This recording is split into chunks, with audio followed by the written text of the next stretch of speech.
आप सबको बहुत बहुत बधाई देता हूं। देखिए, राष्ट्रीय पुरस्कार पाना अपने आप में कोई अंत नहीं है। अब सबका आपके पर ध्यान है, अवार्ड के बाद सबका ध्यान है। इसका मतलब कि आपकी रीच बहुत बढ़ गई है। पहले जो आपका इन्फ्लुएंस का एरिया होगा या कमांड एरिया होगा, वो अब इस अवार्ड के बाद बहुत बढ़ सकता है। मैं मानता हूं कि शुरुआत यहां से होती है। मौका ले लेना चाहिए। आपके पास जो हैं, जितना ज्यादा परोस सकते हैं परोसना चाहिए। और मैं मानता हूं आपका सेटिस्फेक्शन लेवल बढ़ता ही जाएगा। तो उस दिशा में प्रयास करना चाहिए। इस पुरस्कार के लिए आपका चयन आपके परिश्रम, आपकी निरंतर साधना का एक प्रकार से प्रमाण है। तभी तो ये सब संभव होता है। और एक शिक्षक सिर्फ वर्तमान नहीं होता है, बल्कि देश की भावी पीढ़ी को भी वो गढ़ता है, वो भविष्य को निखारता है। और मैं समझता हूं कि ये भी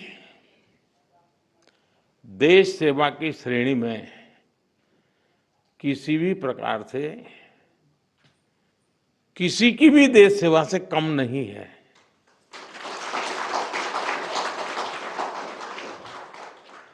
आज करोड़ों शिक्षक आपकी तरह ही पूरी निष्ठा, तत्परता और समर्पण भाव से देश सेवा में जुटे हैं।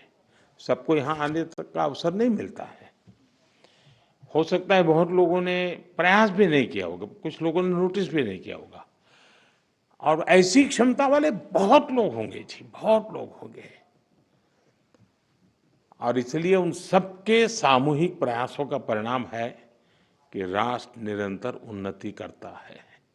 नई नई पीढ़ी तैयार होती है जो राष्ट्र के लिए जीती है, और उसमें सबका योगदान होता है। साथियों, हमारा देश हमेशा से गुरु शिष्य परंपरा का उपासक रहा है। भारत में गुरु को केवल ज्ञान देने वाला नहीं, बल्कि जीवन का मार्गदर्शक माना गया है। मैं कभी कभी कहता हूं, मां जन्म देती है, गुरु जीवन देता है। आज जब हम विकसित भारत के निर्माण का लक्ष्य लेकर चल रहे हैं, तब ये गुरु शिष्य परंपरा भी हमारी एक बहुत बड़ी ताकत है। आप जैसे शिक्षक इस श्रेष्ठ परंपरा के प्रतीक है। आप नई पीढ़ी को सिर्फ अक्षर ज्ञान ही नहीं, बल्कि राष्ट्र के लिए जीने की सीख भी दे रहे हैं। आपके मन में कहीं न कहीं भाव रहता है कि जिस बच्चे के लिए मैं समय खपा रहा हूं, हो सकता है वो देश के लिए कहीं काम आ जाए। और इस सारे पुरुषार्थ के लिए मैं आप सबका अभिनंदन करता हूं। साथियों, शिक्षक एक मजबूत देश, एक सशक्त समाज की बुनियाद होते हैं। शिक्षक पाठ्यक्रम में सिलेबस, समय के अनुकूल बदलाव, इन सारी बातों को समझते भी हैं। कालबाह्य चीजों से वो मुक्ति चाहते हैं। और यही भावना देश के लिए होने वाले रिफॉर्म्स में भी होती है। अभी धर्मेंद्र जी ने उसका उल्लेख किया, तो मैं भी उस बात को आगे बढ़ाता हूं। एक तो निरंतर रिफॉर्म्स होते रहने चाहिए। ये समय के अनुकूल भी हो और दीर्घदृष्टा भी हो। उसमें भविष्य को समझना, मानना, स्वीकारना ये उसके स्वभाव में होना चाहिए। और जहाँ तक इस सरकार का कमिटमेंट है, हम पूरी तरह इसके लिए कमिटेड हैं, क्योंकि हम मानते हैं कि समयानुकूल परिवर्तन के बिना हम आज की वैश्विक परिस्थिति में हमारे देश को जो स्थान का उसका हक है, वो हक नहीं दिला सकते हैं। और साथियों, मैंने लाल किले से इस बार 15 अगस्त को कहा था कि भारत को आत्मनिर्भर बनाने के लिए नेक्स्ट जनरेशन रिफॉर्म करना बहुत जरूरी है। मैंने देशवासियों से भी ये वादा किया था कि इस दिवाली और छठ पूजा से पहले खुशियों का डबल धमाका होगा। अब आप लोग तो यहाँ 2 दिन से ये सब जगह अब आपका चरण रज लेने का प्रयास होता होगा, तो आपको शायद अखबार देखने का मौका नहीं मिला होगा, न टीवी देखने का मौका मिला होगा, या तो घर पे बात करते हो, अरे वहाँ फोटो छपी है।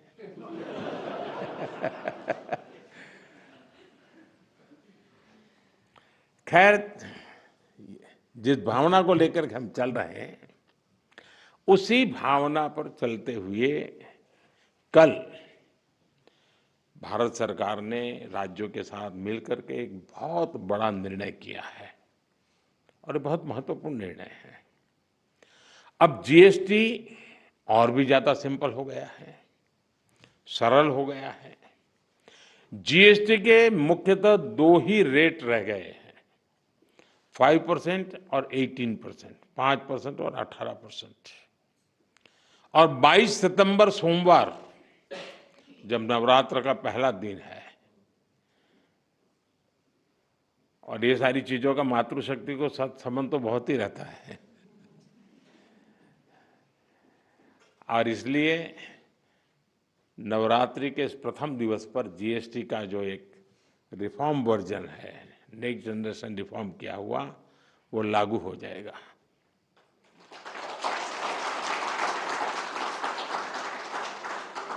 यानी नवरात्रि से ही देश के करोड़ों परिवार की जो जरूरतें हैं, वो और अधिक सस्ती मिलनी शुरू हो जाएगी। इस बार धनतेरस की रौनक भी और ज्यादा रहेगी, क्योंकि दर्जनों चीजों पर टैक्स अब बहुत ही कम हो गया है। साथियों, 8 वर्ष पहले जब जीएसटी लागू हुआ, तो कई दशकों का सपना साकार हुआ था। तो ये चर्चा कोई मोदी प्रधानमंत्री बना उसके बाद नहीं हुई, उसके पहले भी हो रही थी। काम नहीं होता था, चर्चा होती थी। ये आजाद भारत के सबसे बड़े आर्थिक सुधारों में से एक था। तब देश को अनेकों तरह के टैक्स के जाल से मुक्ति दिलाने का एक बहुत बड़ा काम हुआ था। अब 21वीं सदी में आगे बढ़ते भारत में जीएसटी में भी नेक्स्ट जनरेशन रिफॉर्म की आवश्यकता थी, और उसको किया गया है। मीडिया के कुछ साथी इसको जीएसटी 2.0 के रूप में कह रहे हैं, लेकिन असल में ये देश के लिए सपोर्ट और ग्रोथ की डबल डोज है। डबल डोज यानी एक तरफ देश के सामान्य परिवार की बचत, और दूसरी तरफ देश की अर्थव्यवस्था को नई मजबूती। नए जीएसटी रिफॉर्म से देश के हर परिवार को बहुत बड़ा फायदा होगा। गरीब, न्यू मिडिल क्लास, किसान, महिलाएं, स्टूडेंट्स, नौजवान, सभी को जीएसटी टैक्स कम करने से जबरदस्त फायदा होने वाला है। पनीर से लेकर के शैम्पू साबुन तक सब कुछ पहले से कहीं सस्ता होने वाला है, और इससे आपको महीने का खर्च, रसोई का खर्च भी बहुत कम हो जाएगा। स्कूटर, कार पर भी टैक्स कम कर दिया गया है। इसका बहुत फायदा उन नौजवानों को होगा जो अभी अपनी नौकरी शुरू कर रहे हैं। जीएसटी कम करने से घर का बजट बनाने और अपनी लाइफस्टाइल अच्छी करने में भी आपको मदद मिलेगी। साथियों, कल जो निर्णय हुआ ये कितना सुखद है, इसका असली प्रभाव तब और पता चलेगा जब आप जीएसटी से पहले के टैक्स दरों को याद करेंगे। कभी कभी क्या होता है, पता ही नहीं रहता है कि अच्छा पहले ऐसा था, और इसलिए कभी कभी पहले की चीज याद करते हैं तब पता चलता है यहां से यहां चले गए। अब आपके घर परिवार में भी बच्चा 70 मार्क लाता है स्कूल में आपके यहाँ, और 70 का 71, 72, 75 करेगा ध्यान नहीं जाता है, लेकिन हम 99 कर लें तो तुरंत जाता है कि हर कुछ कमाल है इसने। तो मेरा कहना यही है कि साथियों, साल 2014 से पहले करीब करीब हर सामान पर उस समय की जो सरकार थी, मैं किसी सरकार की आलोचना करने के लिए नहीं यहां आया, लेकिन एक आप टीचर हैं तो कंपैरिजन आप बड़े आराम से कर सकते हो और बच्चों को बता भी सकते हो। उस समय कितनी बड़ी मात्रा में टैक्स लिया जाता था पुरानी सरकार में। 2014 में मेरे आने से पहले रसोई का सामान हो या खेती किसानी से जुड़ी चीजें हो या फिर दवाइयां और यहां तक जीवन बीमा भी, ऐसी अनेक चीजों पर कांग्रेस सरकार अलग अलग टैक्स लेती थी। अगर वही दौर होता, अगर आज आप 2014 के हिसाब से होते तो आपको 100 रुपया की अगर चीज कोई खरीदते हैं तो 20-25 रुपया टैक्स का देना पड़ता है, अगर उस समय का हिसाब लगाए तो। लेकिन अब आपने मुझे सेवा का मौका दिया है। भाजपा सरकार में, एनडीए सरकार में हमारा जोर इस बात का है कि बचत कैसे ज्यादा से ज्यादा हो, परिवारों का खर्चा कम कैसे हो, और इसलिए अब जीएसटी में इतनी ज्यादा कटौती कर दी गई है। साथियों, कांग्रेस की सरकार ने कैसे आपका मंथली बजट बढ़ाया हुआ था ये कोई भूल नहीं सकता है। टूथपेस्ट, साबुन, हेयर ऑयल, इन पर 27% टैक्स, आज आपको याद नहीं होगा लेकिन आप देते थे। खाने की प्लेट, कप प्लेट, चम्मच, ऐसे सामान पर 18 से लेकर के 28% टैक्स हुआ करता था। टूथ पाउडर 17% टैक्स, यानी रोजमर्रा की ऐसी हर चीज पर उस कांग्रेस के जमाने में इतना सारा टैक्स लगता था। हालत ये थी कि कांग्रेस वाले बच्चों की टॉफी पर भी 21% टैक्स लेते थे। ये कभी उस समय अखबार में आपका ध्यान गया होगा कि नहीं, वो पता नहीं। मोदी ने किया होता तो बाल नोच लेते। साइकिल जो देश के करोड़ों लोगों की रोज की जरूरत है, उस पर भी 17% टैक्स हुआ करता था।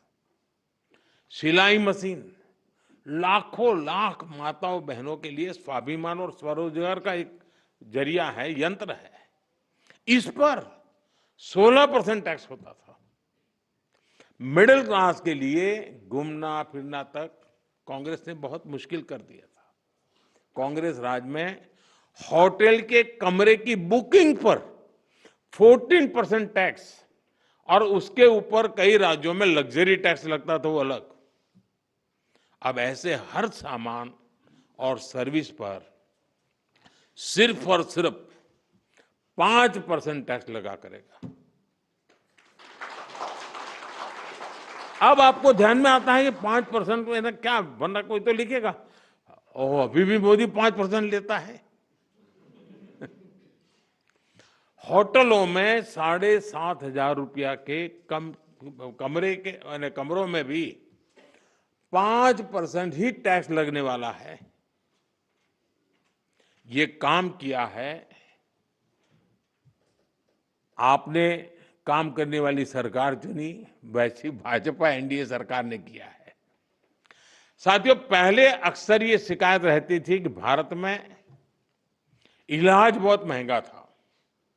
छोटे छोटे टेस्ट तक गरीब और मिडिल क्लास की पहुंच से बाहर होता था। कारण ये था कि कांग्रेस सरकार डायग्नोस्टिक किट जो पर होती है उस पर 16% टैक्स लेती थी। हमारी सरकार ने ऐसे हर सामान पर टैक्स को सिर्फ 5% कर दिया है।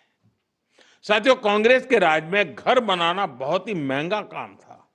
क्यों? क्योंकि सीमेंट पर कांग्रेस सरकार 29% टैक्स वसूलती थी।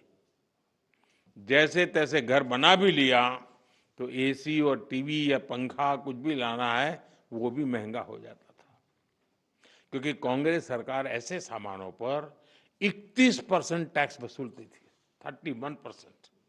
अब हमारी सरकार ने ऐसे हर सामान पर टैक्स को 18% कर दिया, करीब करीब आधा कर दिया है। साथियों, कांग्रेस राज में किसान भी बहुत दुखी थे। 2014 से पहले किसान की खेती लागत अधिक थी और लाभ बहुत कम था। कारण यह था कि खेती किसानी के सामान पर भी कांग्रेस सरकार बहुत अधिक टैक्स वसूलती थी। ट्रैक्टर हो या सिंचाई के उपकरण हो, हाथ के औजार हो, पंपिंग सेट्स हो, ऐसे उपकरणों पर 12 से 14% तक टैक्स लिया जाता था। अब ऐसे अनेक सामानों पर जीएसटी 0 या 5% कर दिया गया है। साथियों, विकसित भारत का एक और स्तंभ है हमारी युवा शक्ति। हमारे नौजवानों को ज्यादा रोजगार मिले, जो छोटे मोटे बिजनेस में हैं उनको आसानी हो, ये भी सुनिश्चित किया गया है। हमारे जो ऐसे सेक्टर हैं जिसमें सबसे ज्यादा लेबर लगती है, उनको जीएसटी की कम दरों से बहुत बड़ा सहारा मिलने वाला है। टेक्सटाइल हो, हैंडीक्राफ्ट हो, लेदर हो, इसमें काम करने वाले साथी, इस बिजनेस से जुड़े साथियों को बड़ी मदद मिली है। इसके साथ साथ कपड़ों और जूतों की कीमतों में भी बहुत कमी आने वाली है। हमारे स्टार्टअप्स, एमएसएमई, छोटे व्यापारी, कारोबारियों के लिए टैक्स तो कम हुआ ही है, साथ ही कुछ प्रक्रियाओं को भी सरल किया गया है। इससे उनकी सहूलियत और बढ़ेगी। साथियों, नौजवानों को एक और फायदा फिटनेस के सेक्टर में भी होने वाला है। जिम, सैलून, योगा जैसी सर्विसेज पर टैक्स कम किया गया है। यानी हमारा नौजवान फिट भी होगा और हिट भी होगा। और मैं आपको याद दिला दूं, सरकार आपकी फिटनेस के लिए इतना कुछ कर रही है, तो एक बात मैं बार बार कहता हूं, आप तो ऐसे लोग हैं डेली 200 लोगों से बात करते हैं आप लोग। आप लोगों को मेरी बात जरूर बताइए कि मोटापा हमारे देश के लिए बहुत चिंता का विषय है, इसलिए खाने का तेल 10% कम करने से शुरुआत करें। मोहम्मद जी, आप मेरा एम्बेसडर बन जाइए।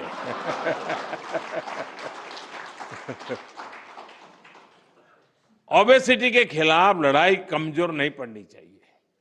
साथियों, अगर जीएसटी में हुए इस रिफॉर्म्स का अगर मैं सार बताऊं तो यही कह सकता हूं कि इससे भारत की शानदार अर्थव्यवस्था में पंचरत्न जुड़े हैं।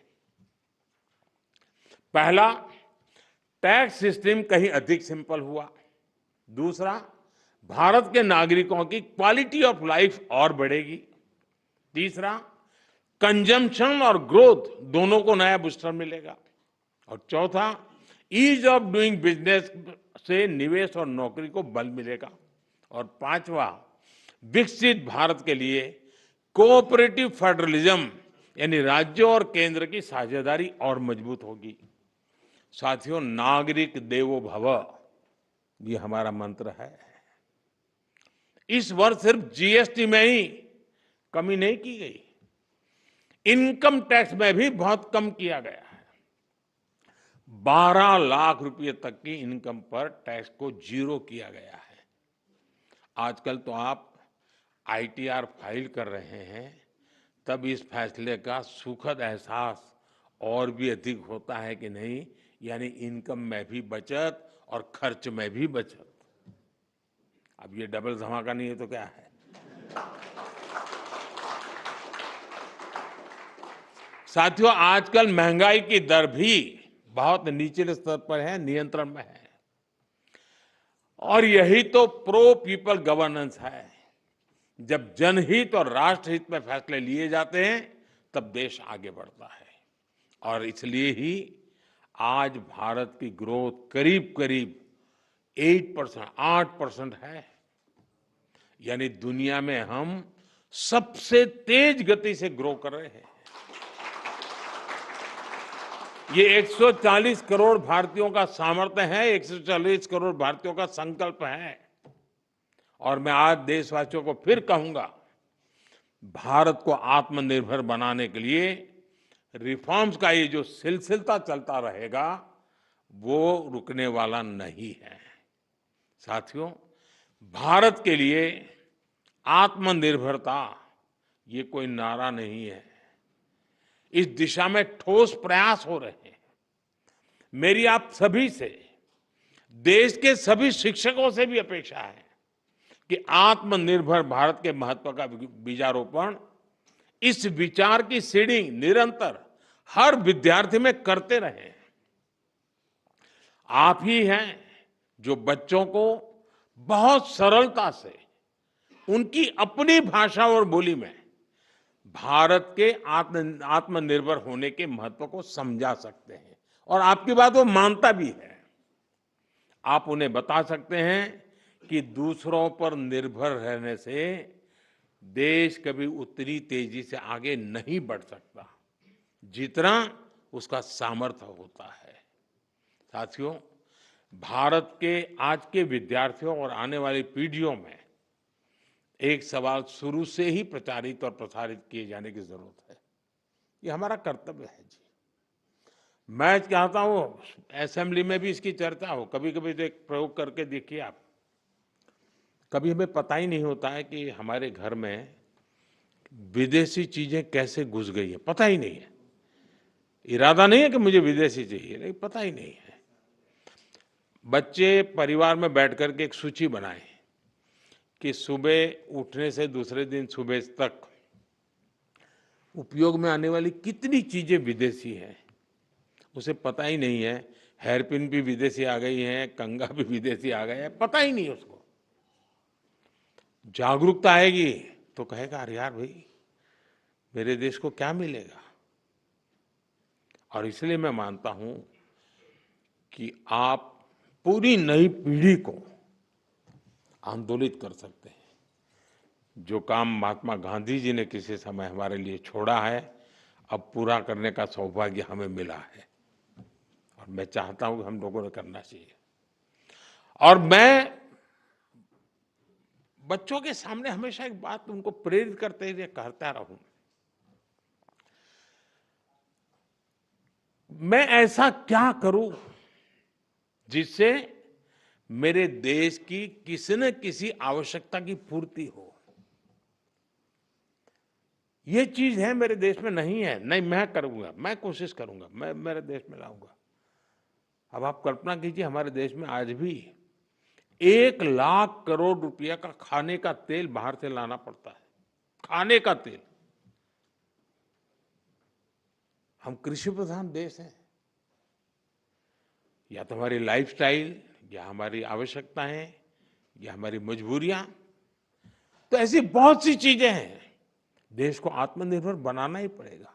अब 1 लाख करोड़ रुपया बाहर जाता है, वो यहीं रहता तो कितने स्कूल के बिल्डिंग बन जाते, कितने बच्चों की जिंदगी बन जाती।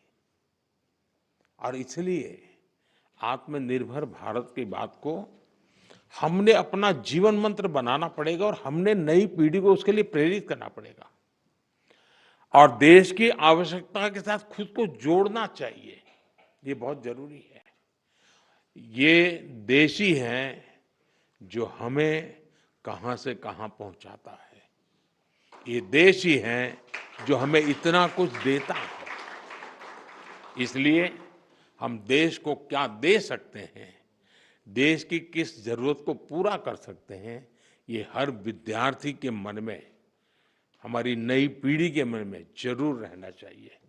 साथियों, आज भारत के स्टूडेंट्स में इनोवेशन के प्रति, साइंस और टेक्नोलॉजी के प्रति नया रुझान पैदा हुआ है। इसमें बहुत बड़ी भूमिका चंद्रयान की सफलता ने निभाई है।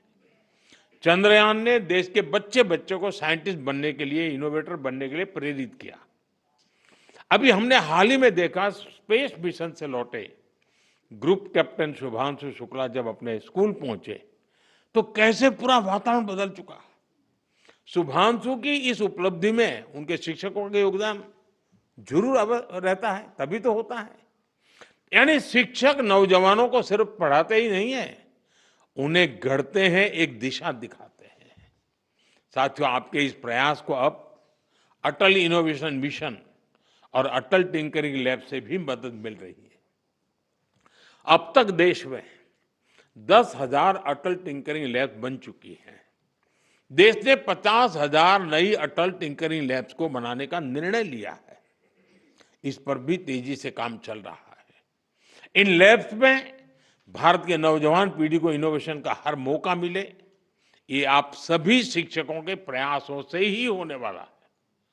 साथियों, एक तरफ हमारी सरकार इनोवेशन पर युवाओं को डिजिटल एम्पावर करने पर बल दे रही है, दूसरी तरफ डिजिटल दुनिया के जो दुष्प्रभाव है उनसे भी हमारी नई पीढ़ी को, हमारे स्कूल के बच्चों को, हमारे स्टूडेंट्स को, हमारे परिवार के बच्चों को, हमें उनको बचाना होगा। उनकी हेल्थ और प्रोडक्टिविटी बढ़ाने पर भी बल देना ये हम सबका सामूहिक कर्तव्य है। आपने अभी देखा होगा कि अभी पार्लियामेंट का जब सत्र चल रहा था तो हमने ऑनलाइन गेमिंग से जुड़ा एक कानून बनाया है। अब ये सब शिक्षकों को पता होना चाहिए। गेमिंग एंड गैम्बलिंग, दुर्भाग्य ऐसा है कि कहते तो गेमिंग है लेकिन हो जाता है जुआ। और इसलिए सरकार ने, और बहुत बड़ा निर्णय है ये, बड़ी बड़ी ताकतें वो कभी नहीं चाहती थी कि ऐसा कानून आए और देश में गैम्बलिंग पर प्रतिबंध आ जाए। लेकिन आज एक ऐसी सरकार है जिसमें पॉलिटिकल विल है और जिसके दिल में देश के उज्जवल भविष्य की चिंता है, बच्चों के भविष्य की चिंता है। और इसलिए हमने ऐसे किसी भी दबाव की परवाह किए बिना, किसको क्या लगेगा, किसको क्या नहीं लगेगा, इसकी परवाह किए बिना गेमिंग के संबंध में, ऑनलाइन गेम्स के संबंध में कानून लाए हैं। ऐसे अनेक ऑनलाइन गेम्स थे जिनसे हमारे स्टूडेंट्स प्रभावित हो रहे थे। पैसों के खेल चलते थे, ज्यादा कमाने के इरादे से लोग पैसे डालते थे। कुछ जगह से तो मुझे रिपोर्ट मिलते थे, परिवार में महिलाएं, मोबाइल फोन तो सबके पास है, वो भी दिन में सब लोग घर से चले गए, फिर क्या करे, तो वो भी खेल लेती थी। आत्महत्या की घटनाएं मिलती थी, कर्जदार बन जाते थे। यानी बहुत बड़ा, यानी परिवारों के परिवार तबाह हो गए, आर्थिक नुकसान हो रहा था। और ये बीमारी ऐसी है कि नशे की तरह लत लग जाती है। ये गेम्स ऐसी चीजें होती है और पैसे लूटने वाले तो आपको टैप कर ही लेते, फंसा देते हैं। और ऐसा कंटेंट भी बढ़िया बढ़िया लाते हैं कि कोई भी फंस जाता है उसमें। और सब परिवारों के लिए चिंता का विषय बन गया था। और इसलिए मैं कहता हूँ कि ये जो कानून बना है वो कानून अपनी जगह पे है, लेकिन बच्चों को जागरूक करना ये बहुत आवश्यक है। लेकिन माता पिता शिकायत कर सकते हैं, परिस्थिति सुधार नहीं सकते क्योंकि तनाव का वातावरण बन जाता है, लेकिन टीचर उसमें बहुत बड़ा रोल कर सकता है। हमने कानून तो बना दिया है और पहली बार हमने तय भी किया है कि बच्चों के सामने इस तरह का हानिकारक कंटेंट नहीं आएगा। मैं आप सभी टीचर से भी आग्रह करूंगा कि इसको लेकर अपने विद्यार्थियों में जागरूकता जरूर पैदा करें। लेकिन इसमें दो विषय हैं। गेमिंग वो बुरा नहीं है, गैम्बलिंग बुरा है, जिसमें पैसे नहीं है। और आपको तो मालूम होगा अब ओलंपिक में भी इस प्रकार के गेमिंग को एक खेल के रूप में स्वीकृति मिली है। तो वो टैलेंट का विकास होना, स्किल का विकास होना, उसमें जिनकी महारत है उसकी ट्रेनिंग होना अलग चीज है। लेकिन ये नशा हो जाए, लत लग जाए और बच्चों की ज़िंदगी बर्बाद हो जाए, ये स्थिति देश के लिए बहुत चिंता का विषय है।